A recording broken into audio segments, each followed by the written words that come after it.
इसे चमत्कार कहे या फिर कोई देवी शक्ति।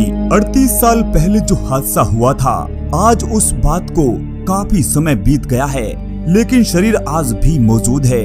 आखिर वह जांबाज कैसे रहा था? जिसने भी सुना हैरान रह गया था। आखिर वह जांबाज 38 साल तक बर्फ में कैसे रह पाया था? आखिर क्या मामला था? तो चलिए शुरू करते हैं। आज से करीब 38 साल पहले सियाचिन की बर्फीली घाटियों में एक जांबाज बर्फीले तूफान में फंस गया था। सेना ने शहीद घोषित किया, मगर उनकी बॉडी का कोई अता पता नहीं था। असल में वो तारीख थी 29 मई 1984 की। उस दौर में पाकिस्तान सियाचिन हड़पने की फिराक में था। जैसे ही सेना को इसकी जानकारी मिली तो फिर भारत की एक टुकड़ी 19 कुमायूं को भेजा, जिसमें 20 जवान तैनात थे।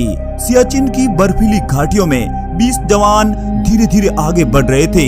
बर्फीला इलाका होने की वजह से सेना का आगे बढ़ना मुश्किल हो रहा था। ऊपर से तापमान माइनस में था, जो हड्डियां कंप कपाने के लिए काफी था।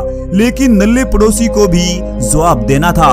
कमांडर के आदेश अनुसार सेना के 20 जवान निरंतर आगे बढ़ रहे थे, मगर 29 मई 1984 की वो काली रात जैसे ही सैनिकों ने आराम करने की ठानी, तो अचानक सियाचिन की उन वादियों में मौसम एकदम तूफानी हो गया था। दृश्यता एकदम कम हो गई थी। सारे सैनिक हक्के बक्के रह गए थे। एक तो ऊंचाई पर थे और उनके पास कोई बैकअप भी नहीं था। कुछ ही पल में वह तूफान कुमायूं रेजिमेंट के एकदम करीब आ गया था और कुमाऊं रेजिमेंट के 20 जवान गहरे तूफान से घिरकर सारे के सारे बर्फ में समा गए थे। सेना ने सर्च ऑपरेशन भी चलाया, मगर उन 20 जांबाज में से महज 14 जवान ही मिल पाए थे।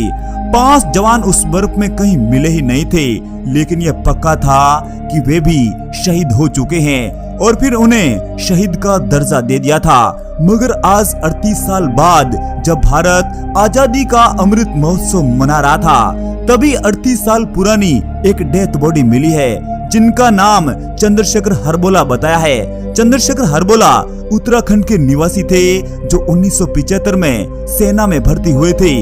वो उस समय 38 साल के जांबाज थे और फिर सियाचिन के मेघदूत ऑपरेशन के दौरान वे तूफान के चपेट में आ गए थे।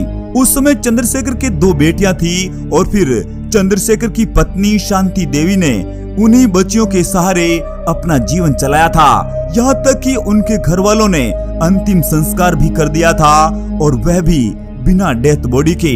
लेकिन आज 38 साल बीतने के बाद उनकी डेथ बॉडी मिल रही है।